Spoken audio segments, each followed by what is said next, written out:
میں حادثات پر بھروسہ نہیں رکھتی، میں الہی رہائی پر اعتقاد رکھتی ہوں۔ میں نے ایک متقی مسلمان گھرانے میں جنم لیا اور خدا کے پاس میرے لیے منصوبے تھے، شاندار منصوبے۔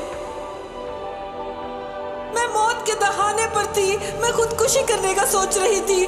یسوع نے خود کو مجھ پر ظاہر کیا اور اس نے مجھے نئی زندگی عطا کی۔ اگر آپ میرے ساتھ دعا کریں اور میرے ساتھ اعتقاد رکھیں تو خدا آپ کو نئی زندگی بخشے گا۔ یسوع ایک حقیقت ہے، وہ زندگی کو تبدیل کرتا ہے، وہ تقدیر کو بدل دیتا ہے، وہ قوم کو تبدیل کرتا ہے اور اس کی قوم سارے جہاں کو بدل سکتی ہے۔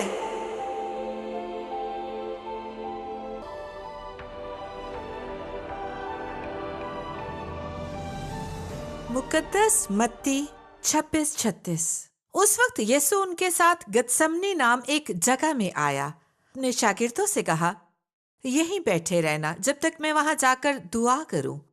اور پترس اور زبدی کے دونوں بیٹوں کو ساتھ لے کر غمگین اور بے قرار ہونے لگا۔ اس وقت اس نے ان سے کہا، میری جان نہایت غمگین ہے، یہاں تک کہ مرنے کی نوبت پہنچ گئی ہے۔ تم یہاں ٹھہرو اور میرے ساتھ جاگتے رہو۔ پھر ذرا آگے بڑھا اور منہ کے بل گر کر یوں دعا کی کہ اے میرے باپ، اگر ہو سکے تو یہ پیالہ مجھ سے ٹل جائے، تو بھی نہ جیسا میں چاہتا ہوں بلکہ جیسا تو چاہتا ہے۔ آج میں آپ کو یہ بتانے آئی ہوں کہ زندگی میں ہر چیز پر قیمت لکھی ہے، اس کا دام۔ کیا آپ کچھ اچھا خریدنا چاہتے ہیں؟ آپ کے لیے اس کی قیمت ہے۔ اگر آپ کچھ سستا خریدنا چاہتے ہیں، اس کی بھی آپ کے لیے قیمت ہوگی، لیکن وہ پائیدار نہ ہوگی۔ جب آپ کے پاس کچھ ہو اور آپ کچھ حاصل کرنا چاہتے ہو، آپ کو اس کے لیے قیمت ادا کرنی ہوگی۔ میں بہت سے لوگوں کو چرچز میں بیداری کی بات کرتے ہوئے سنتی ہوں۔ ہم بیداری پانا چاہتے ہیں، ہم بیدار ہونا چاہتے ہیں۔ میں بیداری کے لیے دعا کر رہی ہوں۔ سوال یہ ہے کہ آپ اسے چاہتے ہیں یا نہیں؟ کیا آپ اس کی قیمت چکانا چاہتے ہیں؟ جب میں ایک نوجوان ایماندار تھی، میں نابالغ مسیحی تھی، میں نے یسوع کی زندگی کا مطالعہ شروع کیا۔ ہو سکتا ہے کہ آج ہمیں یہی شروع کرنے کی ضرورت ہے۔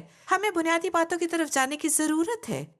5 قدم بشارت کی طرف یا 10 قدم ادھر ادھر کے بجائے ہمیں شاید یسوع مسیح کی سادہ زندگی پر نظر کرنے کی ضرورت ہے۔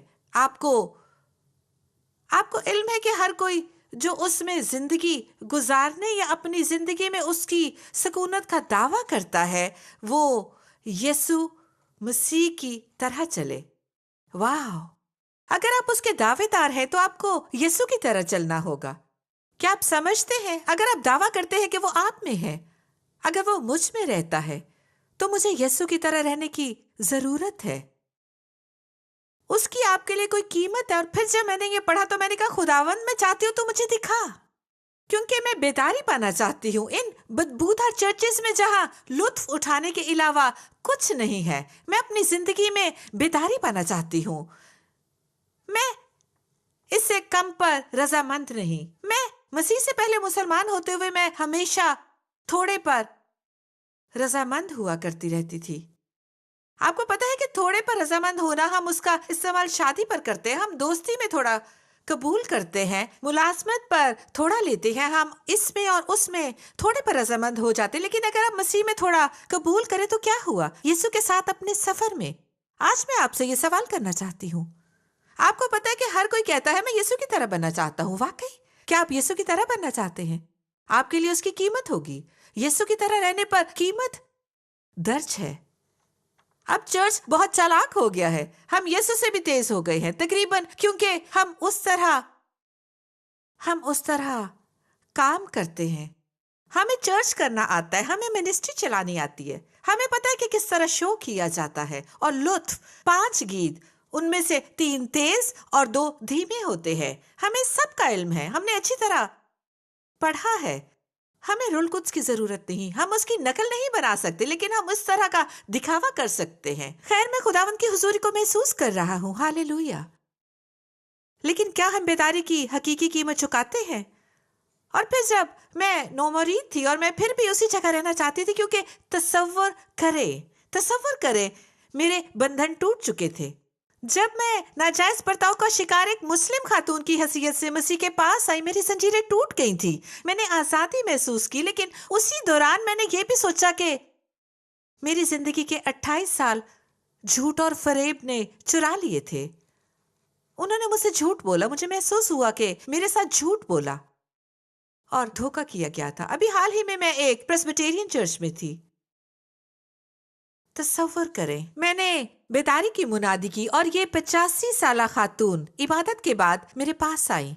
उन्होंने कहा, मैं 85 साल की हूँ, अपनी जिंदगी के 45 साल चर्च में रही हूँ, मैं खिदमत करती रही हूँ, और आज आपके कलाम को सुनने के बाद मुझे महसूस हुआ कि मेरे 45 साल रायगा गए। उन्होंने ये कहा और रोना शुरू कर दिया।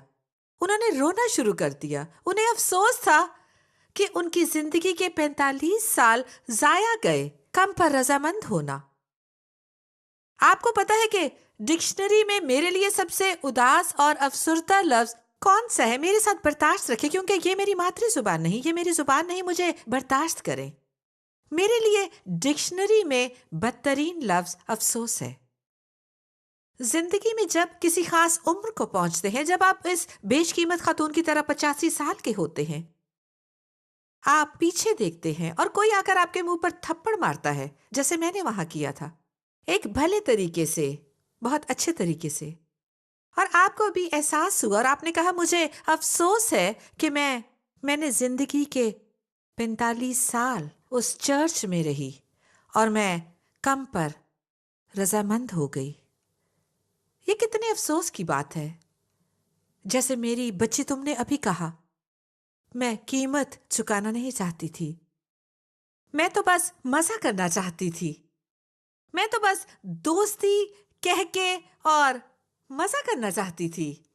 मैं हर संडे चर्च जाती रही, मैं बार जाती रही, जैसे हम कंट्री क्लब में जाते हैं।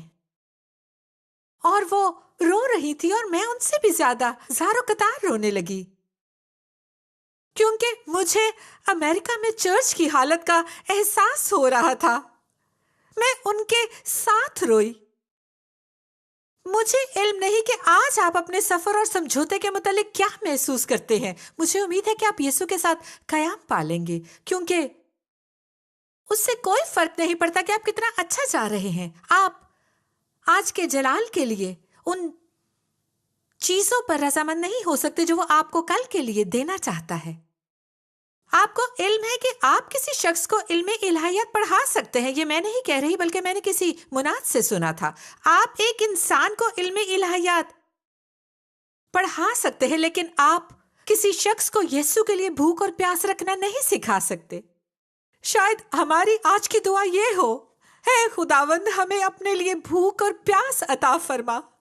हमें अपनी भूख और प्यास बख्श दे कि हर रोज हम तुझसे मामूर होना चाहते हैं। हम तुझे हर चीज से बढ़कर चाहते हैं। आप जानते हैं क्या, हमें बेदारी से बढ़कर कुछ चाहिए। हमें इस्लाह की जरूरत है, हमें बड़ी तब्दीली की जरूरत है कि हम चर्च को आज के दर्जे से उठाकर उस दर्जे पर ले जाएं जिस पर वो इमाल की किताब में 2000 साल पहले रहते थे। इसके लिए कुछ बढ़कर दरकार है। इसे मुर्दों को जिंदा करने से बढ़कर कोई मौजज़ा चाहिए चर्च को जिंदा करने के लिए, क्योंकि उसको तालीम देना आसान है जो उसके मुतालिक कुछ नहीं जानता। जो भूखा है, जो सीखना चाहता है, जो पुरजोश है, उस शख्स को तालीम देना आसान है। लेकिन आपको पता है कि उस शख्स को तालीम देना कितना मुश्किल है जो ये सोचता है कि वो इसे जानता है और इसे कैसे करें। ये कहना, आपको पता है क्या, आपको खुद को खाली करना होगा, आपको नाचीज बनना होगा। आप खुद को नाचीज समझेंगे, नाचीज जाने और फिर से शुरू करें। आपको पता है, मैंने आपसे वादा किया था कि जब आप चर्च जाते हैं, मज़बा पर नजर करते हैं, आप जान लेते हैं वो मर्द या औरत अपनी जात में जिंदा है या मुर्दा। आप 5 मिनट में जान लेंगे कि वो मसीह के साथ कितना वक्त सर्व करते हैं, उनकी कितनी शिरकत है, कितनी रिफाकत है। आप जानते हैं, शायद आपको हर मर्तबा जाकर ना इल्म होता हो, आप इसका सोच नहीं रहे, लेकिन कहीं अपनी रूह में आप इसे पहचानते हैं। आपने कितनी मर्तबा इरादा किया कि आप तब्दील होना चाहते हैं? आपने कितनी मर्तबा तौबा का पैगाम सुना है कि आप कहें कि आप जानते हैं? जैसे मुकद्दस पौलुस ने फरमाया, हाय मैं कैसा कमबख्त हूँ, इस मौत के बदन से, इस मौत के बदन से मुझे कौन छुड़ाएगा? ये है वो चीज जिसकी आज हमें जरूरत है। जब मैं नाबालिग मसीही थी तो ऐसा ही था। मैंने कहा, यीशु मुझे दिखा, तेरी कुवत का राज क्या है, क्या भेद है? मैं ये भेद इसलिए जानना चाहती हूँ ताकि मैं वैसे चलूं जैसे तू चला। मैं ऐसे कलाम करना चाहती हूँ जैसे तूने किया, और इस तरह महसूस करना चाहती हूँ जैसे तूने महसूस किया। मैं दुनिया और तेरी नजर से खोया हुआ देखना चाहती हूँ, क्योंकि मैं अपनी जिंदगी में कोई दूसरा मजहब नहीं चाहती। मैं मजहब से आ रही हूँ, मैंने मजहब को छोड़ दिया, मैंने इस्लाम को छोड़ दिया। मुझे एक और मजहब नहीं चाहिए, मुझे इससे नफरत है। लेकिन मैं तेरे साथ शख्सी ताल्लुक रखना चाहती हूँ, मैं एक तालिबा बनना चाहती हूँ। तू जानता है, बेहतरीन तालिबा जो तेरे पीछे भागती हो और तुझसे पूछती हो, रब्बी मेरे खुदावंद मुझे अपनी राहों की तालीम दे। और वो मुझे कलाम में ले गया। उसने कहा कि तुम मेरी ताकत के पीछे उस राज को जानती हो। वो ये है, मेरी नहीं बल्कि तेरी मर्जी पूरी हो। ये कहने में सबसे मुश्किल बात है, क्योंकि आप में से कितने दुआ करते हैं कि मेरी नहीं बल्कि तेरी मर्जी पूरी हो, मेरी मर्जी नहीं। आपको पता है कि हाल ही में मैं यूं दुआ करती रही। ये तकरीबन नामुमकिन है, खुदा के लिए हर चीज मुमकिन है, लेकिन आपको इल्म है कि चंद बातें ऐसी हैं जिनमें आपकी मर्जी में मुअम्मल नहीं होगा, नहीं होगा। वो एक अजीम खुदा है, वो प्यार करने वाला खुदा है। फैसला आपका ही होगा। हमें अपने जहनों को तैयार करना होगा, हमें ये कहने का फैसला करना होगा, मेरी मेरी मर्जी नहीं बल्कि तेरी मर्जी। और ये एक तकलीफ दे बयान है, ये तकलीफ दे बयान है, क्योंकि उसकी आपके लिए कोई कीमत होगी। आपको पता है कि हम खुद ही के इनकार की बात करते हैं, लेकिन जिस घड़ी आप कहते हैं मेरी मर्जी नहीं बल्कि तेरी मर्जी पूरी हो, आप खुद ही का इनकार करते हैं और आप बेदारी के आगाज पर हैं, क्योंकि आपका दिल कुछ और नहीं चाहता, सिर्फ उसकी मर्जी। आप उससे इस कदर प्यार करते हैं कि उससे कोई फर्क नहीं पड़ता कि आपके लिए उसकी कितनी कीमत होगी। आप उसे खुश करना चाहते हैं, उसकी खिदमत करना चाहते हैं। आपको पता है कि एक और खतरनाक दुआ है, मैं तुझे किसी भी कीमत पर चाहता हूं, किसी भी दाम पर मैं चाहता हूं। यह खतरनाक दुआ है, किसी भी कीमत पर, किसी भी दाम पर। बाज़ औक़ात हम उसे बहुत सी चीजें बताते हैं, लेकिन हम उसे ये बताने में नाकाम रहते हैं। मैं चाहता हूं कि मेरी जिंदगी में तेरी मर्जी पूरी हो, मैं चाहता हूं कि मेरी मिनिस्ट्री में तेरी मर्जी पूरी हो। आप जानते हैं कि हम बेदारी की दुआ करते हैं और उसकी कीमत होगी। मुझे वो मियाँ बीवी याद है लियोनार्ड रेवनहिल की कहानी में। वो रेवनहिल के पास गए और उससे कहा, हमारे पास 300 लोगों का एक चर्च है और हम अपने चर्च में बेदारी चाहते हैं। हम नहीं जानते कि कैसे, लेकिन हमारा चर्च कैसे बढ़ गया। बहरहाल रूहानी तौर पर हम खुश्क हैं। हम खुदा की हुजूरी को महसूस नहीं करते। हम गाते हैं, उछलते कूदते हैं, हाथों को उठाकर इबादत करते हैं, हम सब कुछ करते हैं, लेकिन हम खुदा की हुजूरी को महसूस नहीं करते। हमें बहुत खुदा का खौफ है कि हमारे दरमियान कुछ वकूअ में नहीं आ रहा। और लियोनार्ड रेवनहिल ने कहा, मैं तुम्हें कुछ करने का कहने लगा हूं, लेकिन उसके लिए आपके लिए कीमत होगी। उन्होंने कहा, हम उसे चाहते हैं। उसने पूछा, क्या तुम्हें यकीन है ये तकलीफ दे होगा? उन्होंने कहा, नहीं, हमें यही चाहिए, हमें बताओ कि हमें क्या करना है, हम हर चीज करेंगे जिसकी जरूरत हो। और रेवनहिल ने कहा, मैं चाहता हूं कि तुम अपने चर्च में वापस जाओ। वो उस मियाँ बीवी से बात कर रहा है। मैं चाहता हूं कि तुम अपने चर्च वापस जाओ, अपने चर्च की हर तकरीब को रोक दो, यहां तक कि इबादत भी रोक दो, स्टेज पर लोगों की आंखों के सामने भी कुछ भी न रखो। लोगों की नजरों के सामने कुछ भी ना रखो। अगर आपको मौसीकी चाहिए तो कुछ लगा लो और खुदा की इबादत करो, और उन तमाम तकरीबात के बजाय दुआ या इबादत रखो। उन्होंने कहा हम ये करेंगे। उसने कहा यह आसान ना होगा। उन्होंने कहा नहीं, हम करेंगे।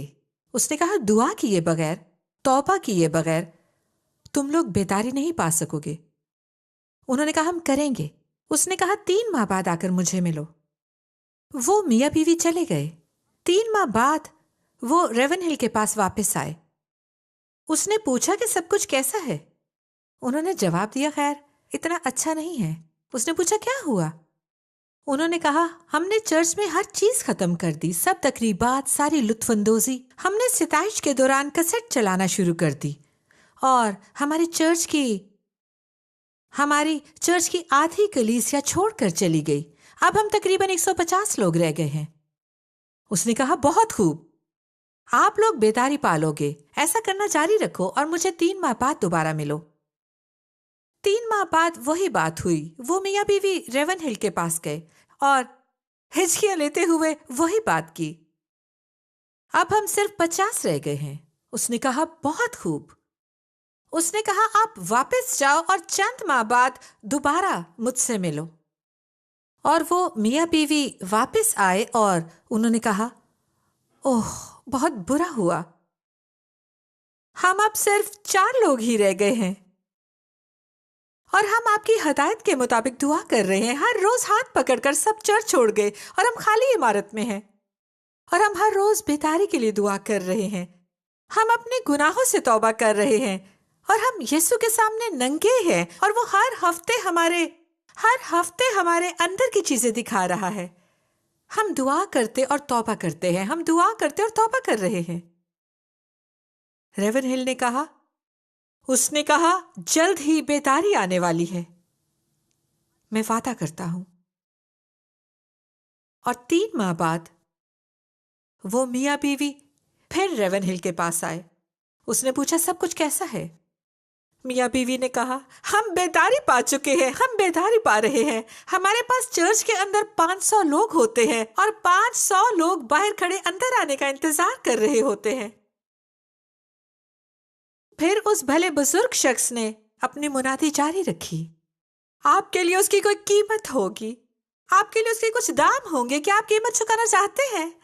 क्या आप कीमत चुकाना चाहते हैं या वाजिबी सी जिंदगी गुजारना चाहते हैं? लेकिन चाहे आप इसे चाहते हैं या नहीं, अमेरिका में वो वक्त आ रहा है कि जब खुदा चर्च को हिलाएगा। चाहे आप अपने घुटनों के बल होना चाहते हैं या नहीं, चाहे आप खुदावन के सामने सिजदा रेज़ हो या ना हो, वो हमें जल्द हिलाएगा, क्योंकि वो चाहता है कि उसका चर्च उसे पाए। वो चाहता है कि उसका चर्च उसे पाले। ये तकलीफदेह है, ये बहुत तकलीफदेह है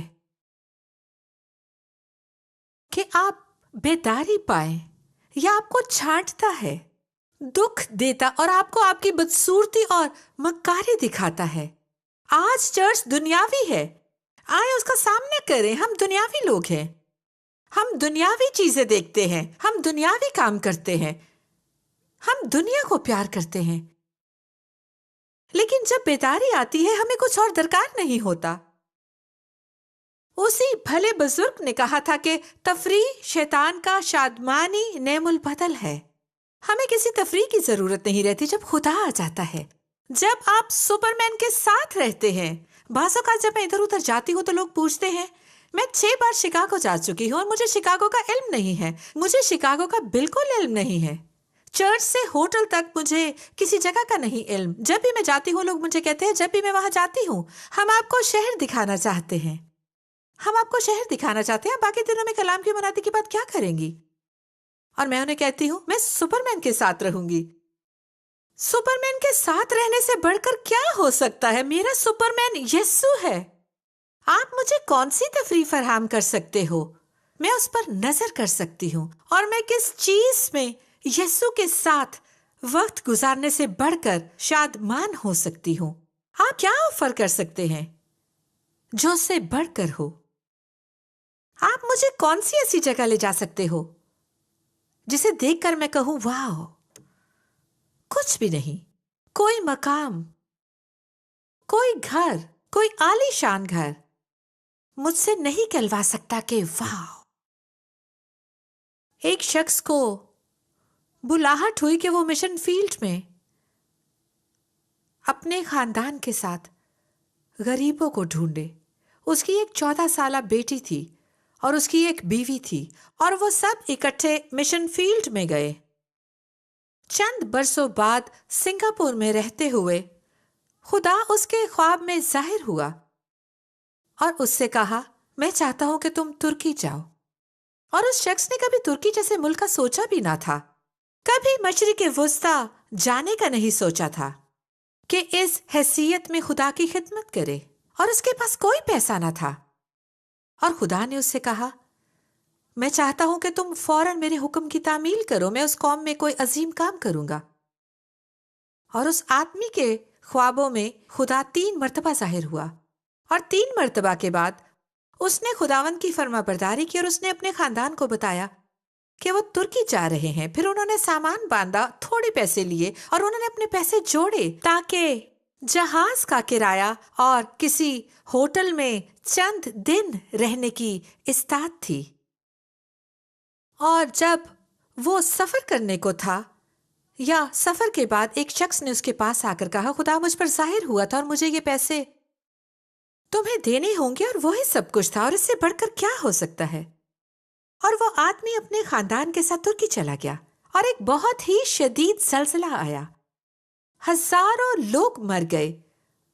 उस शख्स को ख्याल आना शुरू हुआ, ठीक है, मैं जानता हूं कि खुदा मुझे इस्तेमाल करना चाहता है। वो पैसे जो उसे मिले थे वो लेकर उस तबाह हाल शहर में आया और जहां लोग दुख के साथ रोते हुए अपने बच्चे दफन कर रहे थे, अपने खावंद, माए और बेटियां दफन कर रहे थे, हर कोई रो और चिल्ला रहा था। वो एक ऐसी ही जगह थी, कब्रिस्तान लोगों से भरे हुए थे। वो शहर के मेयर के पास गया और कहा, मैं इस शहर में उम्मीद की बशारत देना चाहता हूं। मैं इन लोगों के साथ ईमान बांटना चाहता हूं ताकि वो ना उम्मीदी की इस सूरत हाल में उम्मीद रख सके। मेयर उस पर हंसा। उसने कहा, क्या तुम एक मुस्लिम शहर में यीशु की मुनादी करोगे? वो तुम्हें मारेंगे, तुम ये नहीं कर सकते। और उस शख्स ने कहा, मेरे पास इतने पैसे हैं और मैं लोगों की मदद करना चाहता हूं, मैं कंबल देना चाहता हूं, पानी देना चाहता हूं, खाना देना चाहता हूं, मैं मदद करना चाहता हूं। ये सब तुम्हारा है, मैं मदद करना चाहता हूं। खैर, जब मेयर ने पैसे और उसका जोश देखा तो उसने कहा, ठीक है, सिर्फ एक शर्त पर। उसने कहा, तुम जाकर मुनादी कर सकते हो, लेकिन दूसरे मसीहों की तरह तुम यीशु का नाम इस्तेमाल नहीं कर सकते। उस शख्स ने कहा, क्या मैं कम से कम एक मर्तबा कह सकता हूं? मेयर ने कहा, तुम एक मर्तबा कह सकते हो। उसने कहा, ठीक है। यह सौदा हुआ। बस वो भला शख्स एक स्टेडियम जैसी बड़ी जगह पर गया और उन्होंने मुफ्त खाने, कपड़ों, आपको पता है, पानी और हर चीज की दावत दी और लोग मुख्तलिफ इदारों के साथ वहां पहुंचे। वो जगह भर गई और वो शख्स प्लेटफॉर्म पर गया और उस शख्स के मुतालिक बात करने लगा जिसने एक अंधे की आंखें खोली थी, जो उनको आंखें देता है जो देख नहीं सकते, जिसने बहरे के कान खोले, जिसने मुर्दों को जिंदा किया, 5000 को खाना खिलाया, जो बदरूहों को बाहर निकालता है। उस शख्स ने कहा कि जो दुनिया को बदल सकता है आपको भी बदल सकता है और उसका नाम नासरत का यीशु है, जो आज, कल और अबद तक यकसा है। और अगर आप उस पर अपना भरोसा रखोगे तो वो आपकी तकदीर बदल देगा। और वो हजूम आगे आया, उन सब ने अपनी जिंदगियां यीशु के हवाले कर दी। सैकड़ों सैकड़ों लोग, मुसलमान लोग, मस्बा पे आकर रो और चिल्ला रहे थे, अपनी जिंदगियां यीशु को देते हुए। और वो मेयर नाखुश था। उन्होंने उस मुनाद, उसकी बीवी और उसकी 14 साला लड़की को गिरफ्तार करवा दिया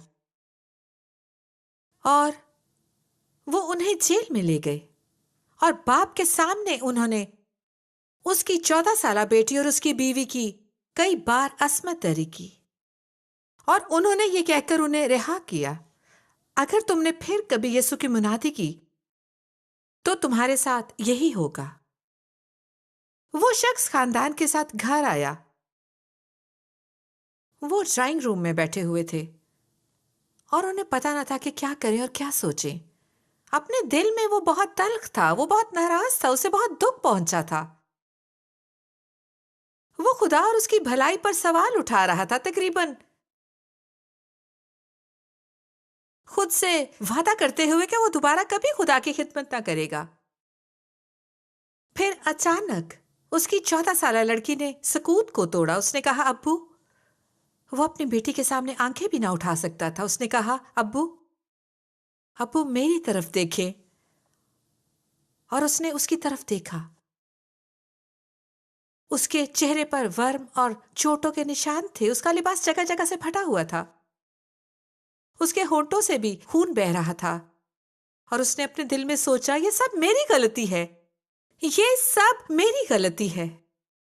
لڑکی نے کہا، ابو، عبادت کے دوران آپ اکثر کہا کرتے تھے کہ یسوع کے سامنے ایک پیالہ تھا، وہ مصیبت کا پیالہ، قیمت چکانا اور اپنے اندر مر جانا۔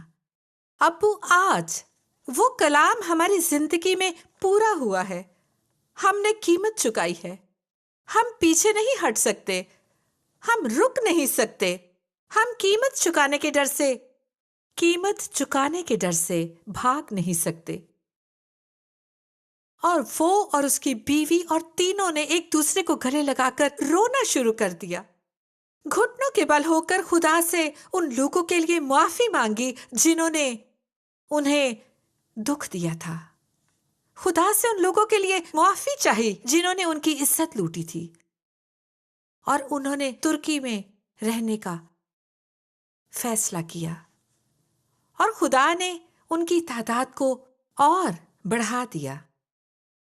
گیہوں کا دانہ جب تک زمین پر گر کر مر نہیں جاتا وہ اکیلا رہتا ہے، لیکن جب وہ مر جاتا ہے تو بہت سا پھل لاتا ہے۔